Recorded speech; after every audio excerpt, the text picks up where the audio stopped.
നമസ്കാരമുണ്ട്. 20 വർഷം നഷ്ടപ്പെട്ടു അല്ലെങ്കിൽ നശിപ്പിക്കപ്പെട്ടു എന്ന് പറഞ്ഞു കഴിഞ്ഞാൽ നിങ്ങൾക്ക് എന്താ തോന്നുന്നത്? പറഞ്ഞു വരുന്നതേ നമ്മുടെ വിദ്യാഭ്യാസ മേഖലയിൽ ഉണ്ടായിട്ടുള്ള ഒരു കാര്യം തന്നെയാണ്. 2005 വെറും 60% താഴെ ഉണ്ടായിരുന്ന SSLCയുടെ വിജയ ശതമാനം ഇപ്പോൾ 20 വർഷങ്ങൾക്കിപ്പുറം 100ലേക്ക് എത്തിക്കൊണ്ടിരിക്കുന്നു. പേരിന് ചെറിയൊരു വ്യത്യാസം മാത്രമേ ഉള്ളൂ. അതായത് 99.9 അതിന് മുകളിൽ എത്തിയിട്ടുണ്ട് വിജയ ശതമാനം. 99.95, 96, 97 എന്നൊക്കെ പറഞ്ഞിട്ട് അങ്ങനെ നടക്കുന്നുണ്ട് കഴിഞ്ഞ കുറച്ച് കാലങ്ങളായിട്ട്. ഫലത്തില് പറ്റിക്കപ്പെടുകയാണ്, അല്ലെങ്കിൽ കുട്ടികൾ അവരുടെ ഭാവി നശിപ്പിക്കപ്പെട്ടതാണ്. അതിൻ്റെ ഉത്തരവാദിത്തം ഇവിടെ മാറി മാറി ഭരിച്ച വിദ്യാഭ്യാസ വകുപ്പിലെ ആളുകൾക്ക് മാത്രം തന്നെയാണ്, അല്ലെങ്കിൽ സർക്കാരുകൾക്കും. കാരണം എന്താ അറിയോ,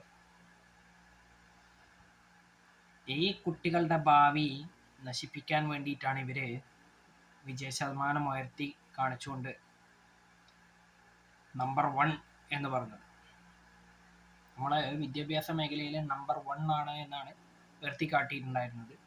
പക്ഷേ ദിവസങ്ങൾക്ക് മുൻപിപ്പോൾ 8ാം ക്ലാസ്സിൻ്റെ ഫലം വന്നു. വിദ്യാഭ്യാസ മന്ത്രി പ്രഖ്യാപിച്ചു. അദ്ദേഹത്തിന് ഓർമ്മപ്പശക് അല്ലെങ്കിൽ പ്രായത്തിൻ്റെ പ്രശ്നം ഏതുകൊണ്ടാണെന്ന് തോന്നുന്നു. ആദ്യം പ്രഖ്യാപിച്ച സമയത്ത് അത് 2 ലക്ഷത്തിലധികം വിദ്യാർത്ഥികൾ തോറ്റു എന്നാണ് അദ്ദേഹം പറഞ്ഞത്. ഇന്നിപ്പോൾ അദ്ദേഹത്തിൻ്റെ പ്രസ്താവന അനുസരിച്ച് 1 ലക്ഷത്തിൽ താഴെ എത്തിയിട്ടുണ്ട്. കാരണം അത്രയും കുട്ടികൾക്ക് മാത്രമേ പുനർപരീക്ഷ നടക്കുന്നുള്ളൂ.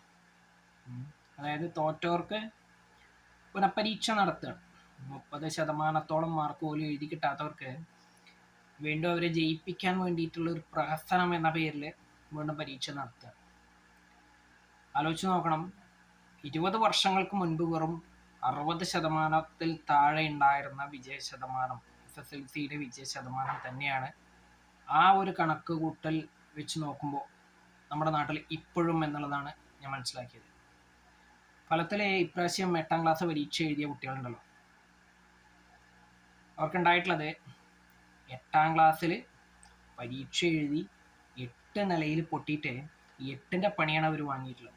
അതുകൊണ്ടാണല്ലോ അവരിൽ പലരും ഇപ്പോൾ പുനഃപരീക്ഷയ്ക്ക് ഹാജരാകേണ്ടി വരുന്നതും ഒക്കെ ചെയ്യുന്നത്. എന്തായാലും അവരെയും ജയിപ്പിക്കും, പേടിക്കണ്ട കേട്ടോ.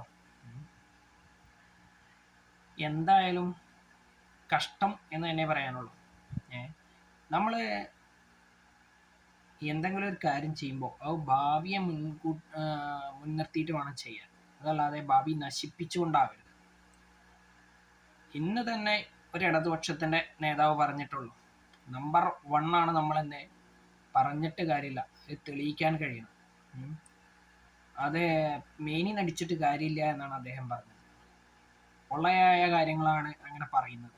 സത്യമാണ്, നമ്മളൊരു നമ്പർ 1 അല്ല എന്നാണ് ഈ 8ാം ക്ലാസ് പരീക്ഷാഫലം നമ്മളെ ബോധ്യപ്പെടുത്തി തരുന്നത് എന്നാണ് ഞാൻ മനസ്സിലാക്കിയിട്ടുള്ളത്. അതുകൊണ്ട് തന്നെയാണ് പല കുട്ടികൾക്കും 10ാം ക്ലാസ്സും ഹയർ സെക്കൻഡറി വിദ്യാഭ്യാസം കഴിഞ്ഞിട്ടും സ്വന്തം മാതൃഭാഷയിൽ പോലും തെറ്റുകൂടാതെ പേരും വിലാസവും അച്ഛൻ്റെ പേരും അമ്മയുടെ പേരും ഒക്കെ എഴുതാൻ കഴിയാത്തത്. എന്തിനൊരു മലയാളത്തിലൊരു കത്തോ ഒരു എന്തെങ്കിലും ഒരു വാക്യങ്ങൾ ഉൾപ്പെടുന്ന ഒരു പേജ് പോലെയുള്ള കാര്യങ്ങൾ പറഞ്ഞു കൊടുത്ത് എഴുതാൻ പറഞ്ഞിട്ടുണ്ടെങ്കിൽ, നോക്കി എഴുതാനല്ല, നമ്മളൊരാൾ പറഞ്ഞ് കുട്ടികളെ കൊണ്ട് എഴുതാൻ പറഞ്ഞു കഴിഞ്ഞാൽ അവർക്ക് തെറ്റുകൂടാതെ എഴുതാൻ സാധിക്കാത്തതും, അക്ഷരത്തെറ്റ് മാത്രമാണ് പലപ്പോഴും കണ്ടുവരുന്നത്. അതുകൊണ്ടാണ് അത് പറയുന്നത്. തെറ്റുകൂടാതെ എഴുതാൻ സാധിക്കാത്തതും ഇത്തരത്തിൽ കുട്ടികളെ ജയിപ്പിച്ചു വിട്ടതിൻ്റെ ഫലമായിട്ടാണ്. അപ്പോൾ പറഞ്ഞു വന്നത് 2005 ഉണ്ടായിരുന്ന വിജയ ശതമാനം, അത് എല്ലാവർക്കും അറിയാവുന്നതാണ്. അതല്ലെങ്കിൽ നിങ്ങൾക്കൊക്കെ ഗൂഗിളൊക്കെ ഉണ്ടല്ലോ, തിരഞ്ഞു നോക്കൂ. 60% താഴെയാണ്. അന്ന് ഗ്രേഡിംഗ് സമ്പ്രദായം വന്നിട്ട് ഗ്രേഡിങ്ങിലേക്ക് മാറ്റിയ ശേഷമുള്ളതാണ് ഞാൻ പറയുന്നത്. അതല്ലാത്ത വിജയ ശതമാനം 63 മറ്റോ ആണ്. ഗ്രേഡിലേക്കൊക്കെ മാറ്റി ഒരു ഇതൊക്കെ വന്നപ്പോഴേക്കും 59 58 ഒറ്റേ ഉള്ളൂ. അതുകൊണ്ടാണ് അത് പറഞ്ഞത്. ഇന്നിപ്പോൾ 100 എത്തിയോ ചോദിച്ചാൽ എത്തി, ഇല്ല ചോദിച്ചാൽ ഇല്ല അവസ്ഥയിലേക്കാണ് എത്തിച്ചിട്ടുള്ളത് SSLCയുടെ ഫലം. അപ്പോൾ അതിൻ്റെ ആദ്യത്തെ കടമ്പ എന്ന് പറയുന്നത് പണ്ടും ഇപ്പോഴും ഒക്കെ ഈ ഹൈസ്കൂളിലെ ഭാഗങ്ങളാണ്. 8, 9, 7, 8, 9 ഒക്കെ തന്നെയാണ് പ്രധാനപ്പെട്ട ഭാഗങ്ങൾ. പണ്ടൊക്കെ ഈ 7, 8, 9 പഠിച്ച ചോദ്യങ്ങൾ 10ാം ക്ലാസ്സിലെ പരീക്ഷയ്ക്ക് ചോദിച്ചിട്ടുണ്ടായിരുന്നു, അല്ലെങ്കിൽ ആ ഭാഗങ്ങളിൽ നിന്നുള്ള ചോദ്യങ്ങൾ. ഇന്നിപ്പോൾ അതൊക്കെ ഉണ്ടോ? ഇല്ല. അതൊക്കെ തന്നെയാണ് ഇതിൻ്റെ പ്രശ്നം. ഇപ്പോഴാണെന്നുണ്ടെങ്കിൽ പല ക്ലാസ്സുകളും LP UPയിലേക്കും UP ഹൈസ്കൂളിലേക്കും അങ്ങനെയൊക്കെ പല മാറ്റങ്ങളും വരുത്തിക്കൊണ്ടിരിക്കുന്നുണ്ട്. ശരിയാണ്, നമ്മളെ മറ്റൊരു കാര്യത്തിൽ വിദ്യാഭ്യാസ വകുപ്പിനെ അഭിനന്ദിച്ചേ പറ്റുള്ളൂ. അത് വിമർശിച്ചാൽ മാത്രം പോരല്ലോ. കുട്ടികളിലേക്ക് മനസ്സിലാവുന്ന തരത്തിലേക്ക് ഡിജിറ്റൽ രീതിയിലേക്കൊക്കെ ക്ലാസ്സുകൾ എത്തിച്ചിട്ടുണ്ട്. അതൊന്നും ഇല്ല എന്ന് പറയില്ല.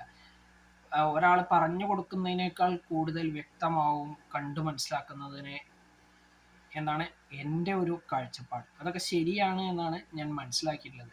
ഒരാൾ പറഞ്ഞു കൊടുക്കുന്നതിനേക്കാൾ കൂടുതൽ വ്യക്തമായും വൃത്തിയായും ഒരു കുട്ടിക്ക് കണ്ടു മനസ്സിലാക്കുന്നതിലൂടെ അറിയാൻ സാധിക്കും. ആ ഒരു സംവിധാനമൊക്കെ നമ്മുടെ നാട്ടിൽ വന്നിട്ടുണ്ടെങ്കിൽ കൂടി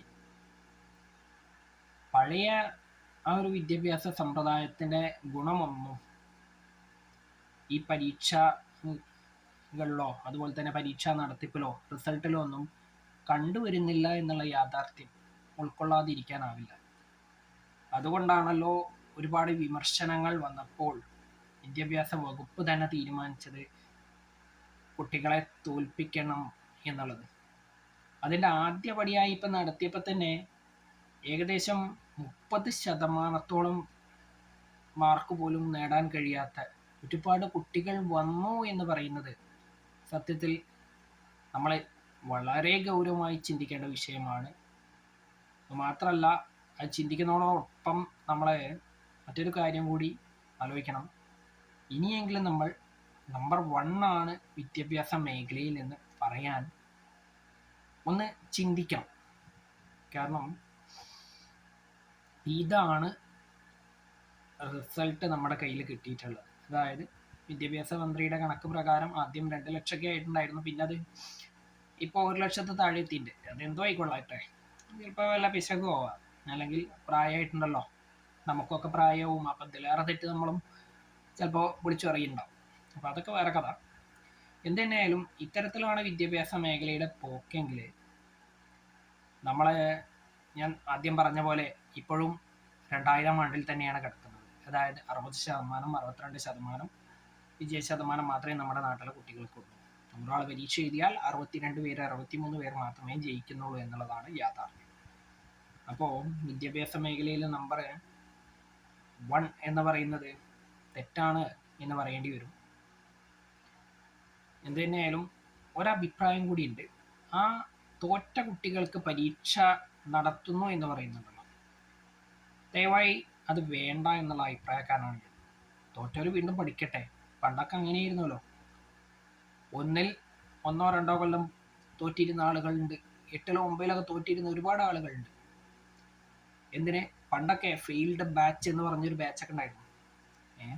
ആ ബാച്ചിൽ പഠിച്ച് മികച്ച രീതിയിൽ എത്തിയിട്ടുള്ള ഒരുപാട് വിദ്യാർത്ഥികൾ, ഇന്നിപ്പോൾ അവരെ വിദ്യാർത്ഥികളെന്ന് പറയാൻ പാടില്ല, കാരണം അവരൊക്കെ വളരെ മികച്ച രീതിയിൽ പഠിച്ച്, അതായത് ഒരിക്കൽ തോറ്റിട്ടായാലും പിന്നീട് പഠിച്ച് മികച്ച രീതിയിൽ പഠിച്ച് ഉയർന്ന പദവിയിലൊക്കെ ജോലി ചെയ്ത് പുറത്തിറങ്ങി പലരും ഇപ്പോൾ സ്വസ്ഥ ജീവിതം നയിക്കുന്നവരായിരിക്കും. റിട്ടയർമെൻ്റൊക്കെ ആസ്വദിച്ചിരിക്കുന്ന ആളുകളായിരിക്കും. അതൊക്കെ അന്നത്തെ വിദ്യാഭ്യാസത്തിൻ്റെ മെച്ചമാണ്, ഇന്നത്തെ വിദ്യാഭ്യാസത്തിൻ്റെ കോട്ടമാണ് നമ്മളെ മനസ്സിലാക്കി തരുന്നത് എന്നാണ് എൻ്റെ അഭിപ്രായം. എന്തു തന്നെയായാലും ഇതൊരു നല്ല തുടക്കമാവട്ടെ എന്ന് മാത്രമേ ഞാൻ ആഗ്രഹിക്കുന്നുള്ളൂ. എല്ലാവരെയും എല്ലാ ക്ലാസ്സുകളിലും തോൽപ്പിക്കണം എന്നൊരു അഭിപ്രായം കൂടിയുണ്ട്. അതല്ലെങ്കിൽ കുട്ടികൾക്കതൊരു മനോവിഷമം ഉണ്ടാക്കും. ഇപ്പം തന്നെ ഉറപ്പാണ് ഈ 8ലെ പരീക്ഷ എഴുതി തോറ്റ വിദ്യാർത്ഥികൾക്ക് ഉണ്ടാകുന്ന മനോഭാവം.